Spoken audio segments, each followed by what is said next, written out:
تو دشت ہیں دریا بھی نہ چھوڑے ہم نے، بحر ظلمات میں دوڑا دیے گھوڑے ہم نے۔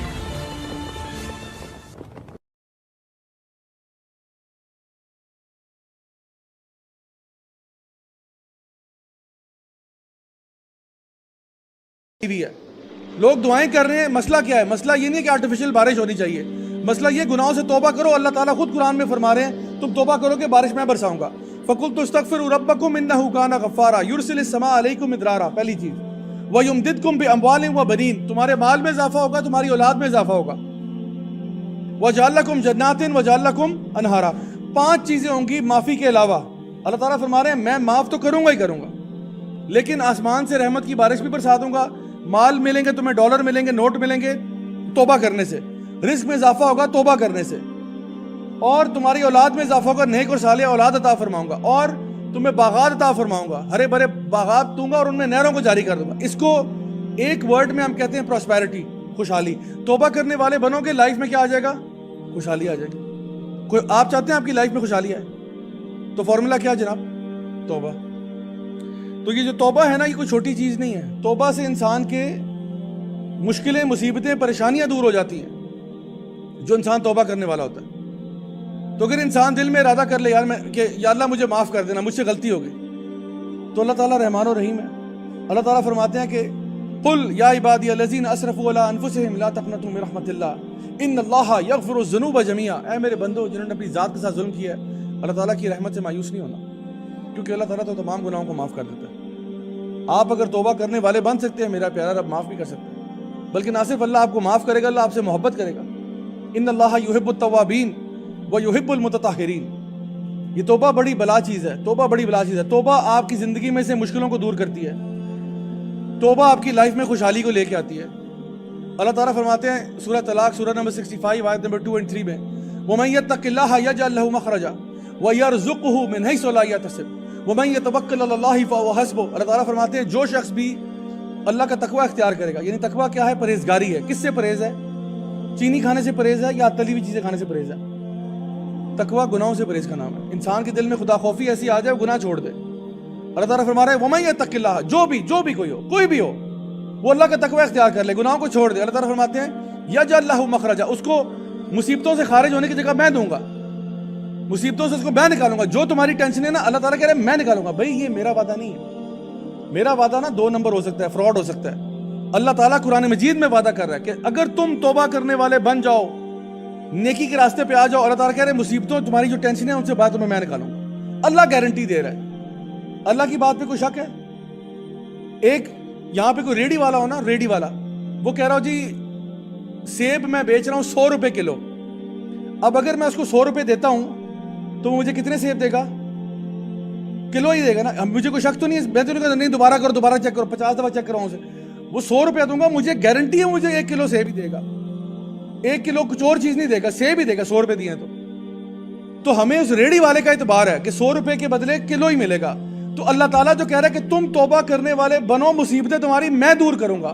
ایک ہاتھ سے دو، ایک ہاتھ سے لو، تم توبہ کرو نا، تمہیں جو مصیبتیں ہیں تمہاری میں دور کرتا ہوں۔ اللہ تعالیٰ کہہ رہا ہے وَمَن يَتَّقِ اللَّهَ يَجْعَل لَّهُ مَخْرَجًا، آگے فرمایا وَيَرْزُقْهُ مِنْ حَيْثُ لَا يَحْتَسِبُ، اور نہ صرف کہ تمہیں مصیبتوں سے نکالوں گا، تمہیں رزق دوں گا میں وہاں سے جہاں سے تم نے سوچا بھی نہیں ہوگا۔ اللہ اکبر کبیرہ۔ اس کے علاوہ کیا چاہتا ہوں؟ اللہ تعالیٰ فرما رہا ہے میں رزق دوں گا، ادھر سے نوٹ دوں گا، رزق دوں گا، پیسہ دوں گا، خوشحالی دوں گا جہاں سے تو نے کبھی سوچا بھی نہیں ہوگا، وہ تیری کیلکولیشن میں بھی چیز نہیں تھی کہ بھئی یہاں سے بھی رزق آ سکتا ہے۔ اللہ تعالیٰ کہہ رہا ہے میں وہاں سے دوں گا۔ اور پھر فرمایا وَمَن يَتَوَكَّلْ عَلَى اللَّهِ فَهُوَ حَسْبُهُ، جو اللہ پر توکل کرے گا اللہ اس کے لیے کافی ہو جائے گا۔ مجھے بتائیں اگر اللہ میرے اور آپ کے لیے کافی ہو جائے، اس کے بعد زندگی میں کوئی ٹینشن رہتی ہے پیچھے؟ سمپل سی بات ہے، قرآن مجید کھول کے یہ باتیں بیان کر رہے ہیں ہمارے سامنے، ہم پتہ نہیں کہاں چل رہے ہیں، ہم پتہ نہیں کس ٹرک کی بتی کے پیچھے لگے ہوئے ہیں، دین ہمیں کدھر لے کے جانا چاہ رہا ہے۔ اللہ تعالیٰ کہہ رہے ہیں تو توبہ کر، اللہ کی طرف لوٹ کے اللہ کا بندہ بن، اللہ کا بندہ بن، اللہ کی طرف لوٹ کے دیکھ تیری لائف میں خوشحالی کیسے آتی ہے۔ میں جس لائف سٹائل میں پہلے تھا، پیسہ اب دولت ہونے کے باوجود ٹینشن ڈپریشن میں سمجھ نہیں آ رہی کیوں ہو رہی ہے بھائی، رات کو نیندیں نہیں آ رہی، رات کو نیندیں اڑی ہوئی ہیں، پتہ نہیں کیا ڈپریشن جو ہے نا اوپر آئی ہوئی ہے۔ جیسے اس طرف آیا الحمدللہ اللہ تعالیٰ نے دل کو ریلیکس کر کے رکھ دیا، بالکل ریلیکس۔ پہلے مجھے نیند نہیں آتی تھی، ابھی مجھے اب 4 سیکنڈ میں مجھے آپ کے سامنے سو جاتا ہوں میں، لٹرلی یہ حال ہے۔ تو اگر آپ زندگی میں سکون چاہتے ہیں نا، کہ چھوٹا سا فارمولا پکڑ لیں. میں آخر میں صرف ایک واقعہ سنا کے بات کو ریپ اپ کرتا ہوں. ایک بہت بڑے ہمارے امام گزرے، امام احمد بن حنبل رحمہ اللہ تعالیٰ، بہت بڑے امام گزرے. ایک دن جی وہ مسجد میں فجر کی نماز پڑھ رہے تھے. فجر کی نماز پڑھنے کے بعد جو ہے نا، وہ ان کو ایسی خیال آیا کہ آج گھوڑے پہ بیٹھتے ہیں اور سفر کرتے ہیں. ویسے ہی مطلب ایک ہوتا ہے نا بندے کی روٹین ہوتی ہے کہ سفر کرنا، ان کی کوئی روٹین نہیں تھی ایسی. بہت بڑے عالم دین، بہت بڑے امام ہیں. ایک دن صبح فجر کی نماز کے بعد بس ویسے ہی گھوڑے پہ بیٹھے اور نکل پڑے. چلتے گئے چلتے گئے چلتے گئے، کتنا لمبا، کوئی 4-5 گھنٹے کا سفر کر کے کسی گاؤں میں جا کے پہنچے. وہاں جب پہنچے صبح کے اب 11-11:30 بج رہے ہیں، تو وہ کسی مسجد میں پہنچے. انہوں نے کہا بھائی مجھے کوئی یہاں پہ کوئی تھوڑا سا بندہ جو نا رہنے کے لیے کوئی ٹائم دے دے، تھوڑا سا میں یہاں پہ اپنے آپ کو ریسٹ کر لوں.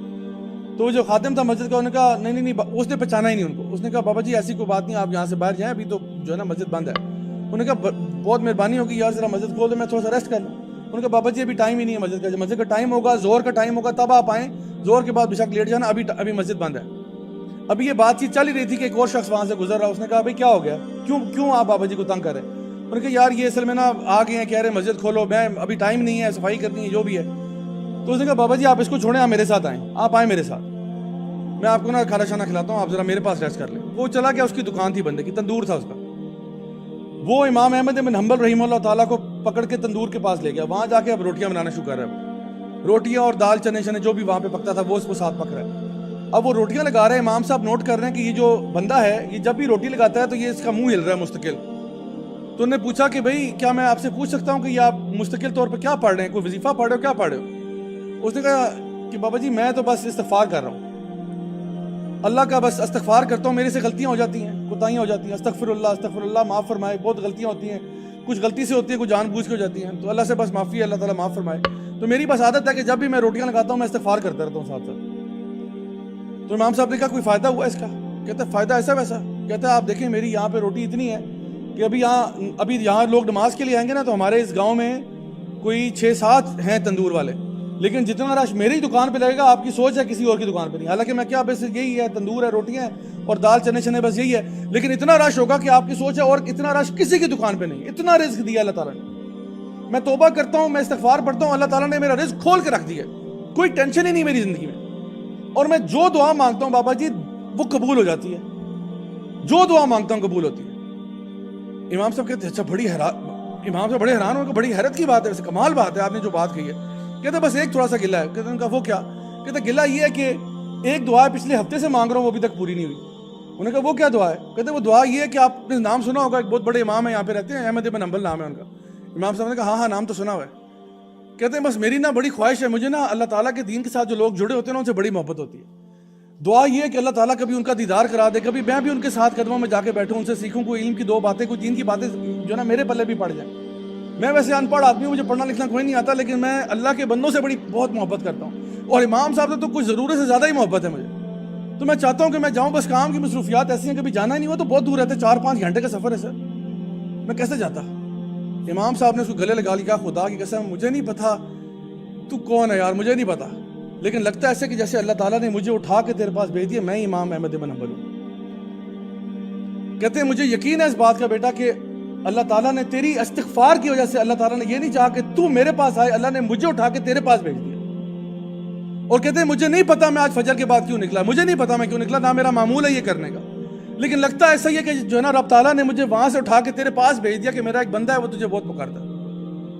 آپ سوچیں یہ اللہ تعالیٰ کے معاملات ہوتے ہیں، یہ اللہ تعالیٰ کے معاملات ہوتے ہیں. بھائی اس راہ پہ چل کے تو دیکھو، پتہ چلے گا کہ اصل زندگی کھلتی کس طرح سے. لوگ اپنی مصیبتوں میں بیٹھے ہوئے، پریشانیوں میں، کبھی اس کے پاس جاتے ہیں، کبھی اس کے پاس جاتے ہیں، کبھی ٹینشنوں میں چلتے ہیں. سمجھ نہیں آ رہا کسی ہم لوگ سائیکولوجیکل ڈس آرڈرز کا شکار ہو رہے ہیں. حالانکہ اللہ تعالیٰ کہہ رہا ہے کہ تو توبہ کر کے اس رستے پہ آ، تیری ساری مشکلوں فکروں کا ذمہ میری طرف.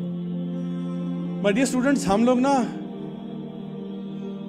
اللہ کو یہ نہیں بتاتے کہ ہمارے پرابلمس کتنے بڑے ہیں، ہم اپنے پرابلمس کو بتاتے ہیں کہ ہمارا اللہ بہت بڑا ہے. پھر انسان کے دل میں نا ٹینشن نہیں رہتی. تو انشاءاللہ بس میں یہ چاہتا ہوں کہ آج جو بھی چھوٹی سی بات آپ کے سامنے پیش کی ہے، بس ایک دل میں نیت کر لو کہ جو بھی دیکھو غلطی کوتاہی ہوئی ہے، غلطیاں تو سب سے ہوتی ہیں، آپ وسلم کی حدیث بھی ہے کہ ہر ابن آدم خطا کار ہے، لیکن ان میں سے بہترین وہ ہیں جو توبہ کر لیتے ہیں. بس دل میں یہ ارادہ کر لو کہ یار میں نے توبہ کرنی، آج سے میں نے استغفار کرنا ہے، میں نے توبہ کرنی. یار غلطیاں ہر بندے سے ہوتی ہیں، اگر غلطی سے توبہ کر لی اور پھر دوبارہ غلطی ہو جائے پھر کیا کریں؟ پھر توبہ اچھا پھر غلطی ہو جائے پھر توبہ کریں، 1000 دفعہ ہو جائے 1000 دفعہ توبہ کریں. اللہ معاف کرنے سے نہیں تھکے گا. آپ ہو سکتا ہے تھک جائیں, آپ ہو سکتا ہے توبہ کرنے سے خدا نہ خواستہ توبہ کر لیں, اللہ تھکتا نہیں ہے معاف کرنے میں. نبی کریم صلی اللہ علیہ وسلم فرماتے ہیں گناہ کر کے توبہ کرنے والا ایسا ہے جیسا اس نے گناہ کیا ہی نہیں ہے. تو پھر کیا ٹینشن ہے, آپ توبہ کرو, بار بار لوٹ کے آؤ, انشاءاللہ وہ گناہ چلا جائے گا, آپ کی توبہ برقرار رہے گی. لیکن اگر آپ نے خدا نہ خواستہ توبہ کرنے سے توبہ کر لی تو گناہ بالکل قائم رہے گا اور آپ کا رشتہ اللہ تعالیٰ سے ٹوٹ جائے گا, جو کہ ہمارے لیے بڑی بربادی کا باعث ہے.